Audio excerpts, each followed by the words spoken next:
thanks for coming. And Steph, thanks for asking us to be here. This is awesome to me. And I can't tell you how cool it is to see you guys doing what you're doing. And you know, thinking about what to talk about, there's a million things to talk about with you in relevance to what you're doing.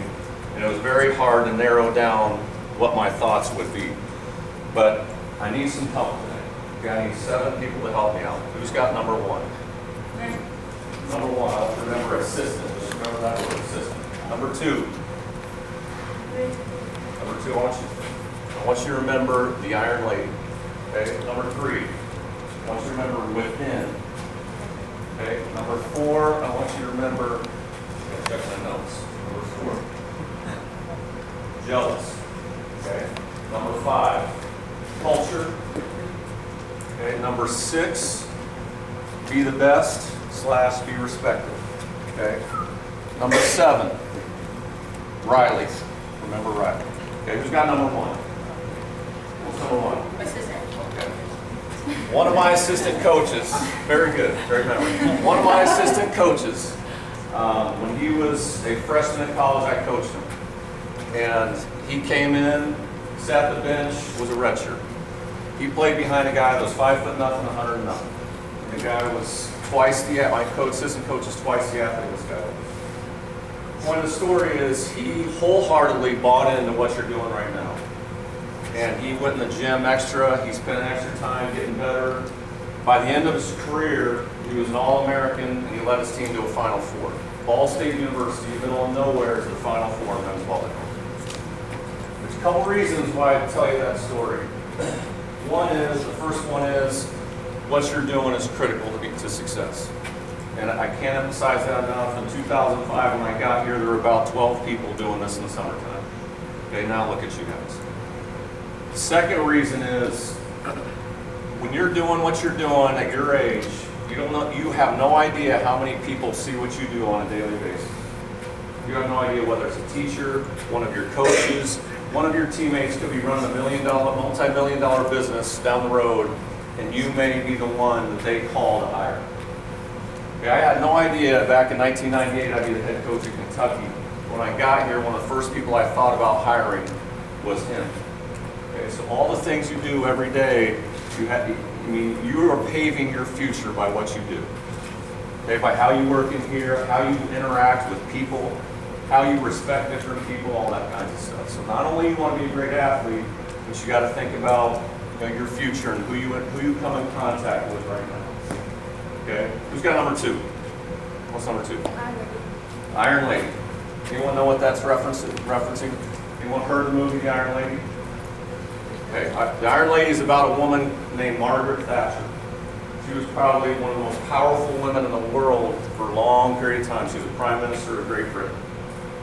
And there was a scene in this movie that really resonated with me as I watched it with my family. I hope I get this right because it's a long quote, but your thoughts, watch your thoughts for they become words. Watch your words because they become actions. Watch your actions because they become habits. Watch your habits because they become your character. And watch your character because it becomes your destiny. And basically what that's saying is what we think we become.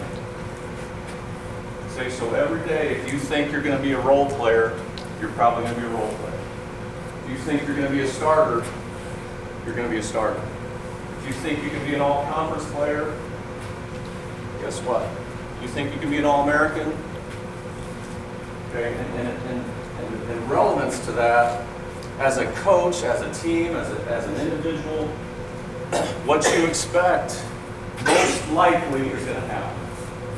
So as an individual, we just talked about those things. As a team, what you expect, what your coach expects typically is going to happen. And 2 examples of that, in 2005 and 2004, before I got here, they were 3-13 in the SEC. In 2005, my expectations coming in were we were going to make the SEC tournament. We did.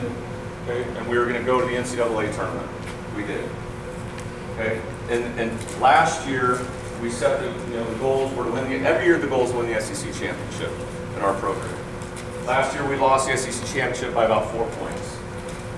Okay, the other goal was to go to the Sweet 16 and beyond. Okay, we made the Sweet 16, lost to the number 1 seed in deuce games each game. Okay, but that's what we expected to do, and it happened. Okay, so in my mind, I'm thinking, why don't we set the expectations higher? Okay, so what you think you become, what you expect of yourself, you're going to become. Okay, so think about that all the time. What was next? Was that 3? 3. 3, right? Who's got 3? Within. As long as I've coached, as a coach, you try and, this is what we're going to do. We're going to do this. We're going to do it every day. We're going to go kick some butt. And I'm going to drag you along to do it. Okay, I'm taking you guys. We're going to go into battle. We're going to get it done. Okay? The best teams I've ever been a part of, it comes from within you. Okay, so I can preach, and your coaches can preach all day long about what you want to do, what we're going to do. The best teams, it comes from within the group. If you want it as much or more than your coaching staff does, it's going to be a powerful, powerful group that year. Okay, it's got to come from within you guys. Okay, you don't want your coach dragging you down the track. You don't want your coach dragging you down the floor. You got to want to do it.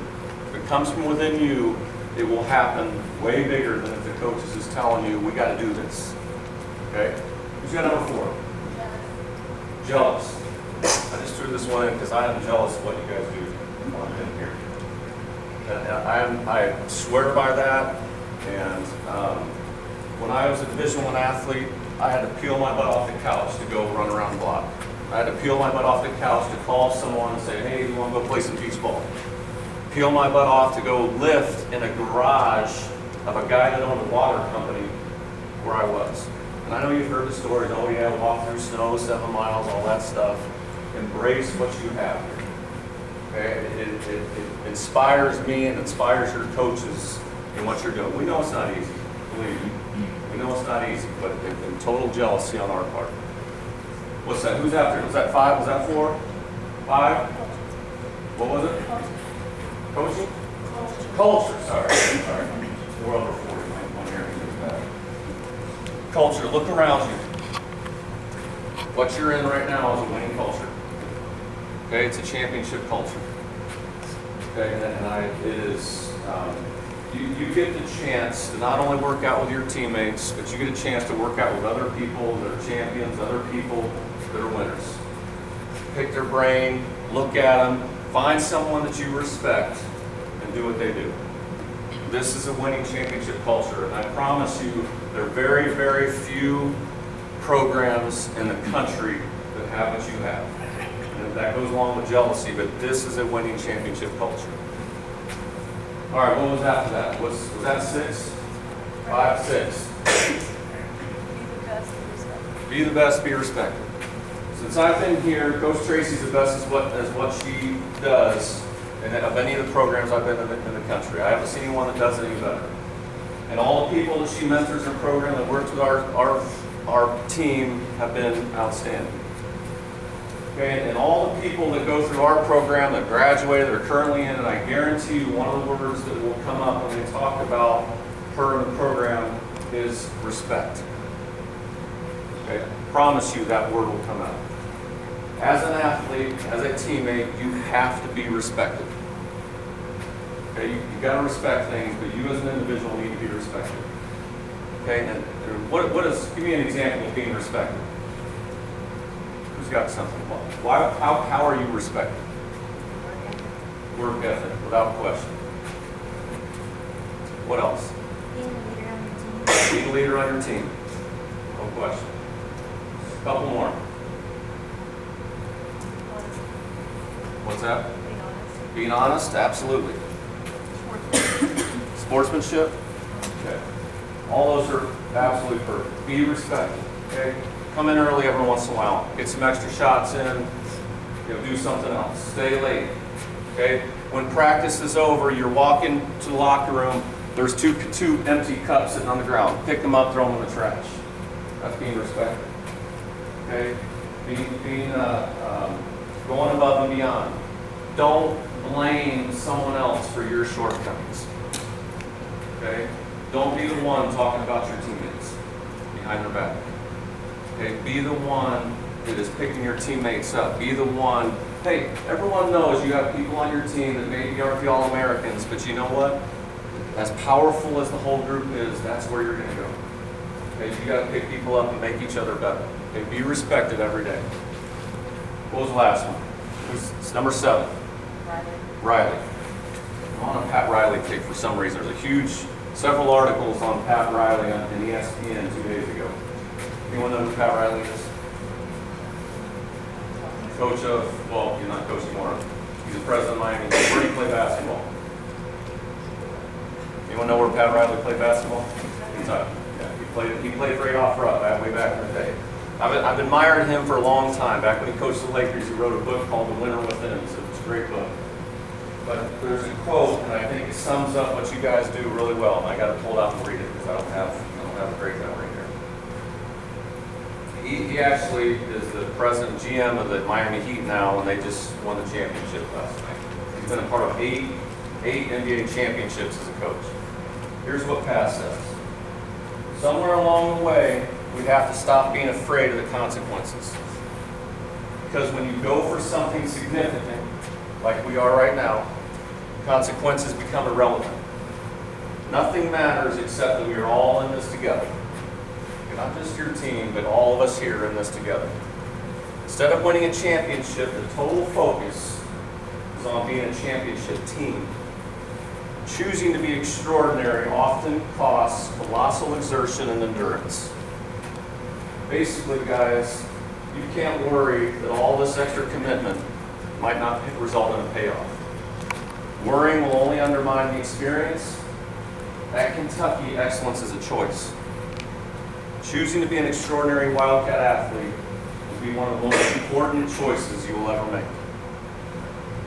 It's a choice, guys. We all make choices. Do it every day. Okay? Keep doing what you're doing, guys. Have a great summer, and embrace what you're doing right now, okay? Take care.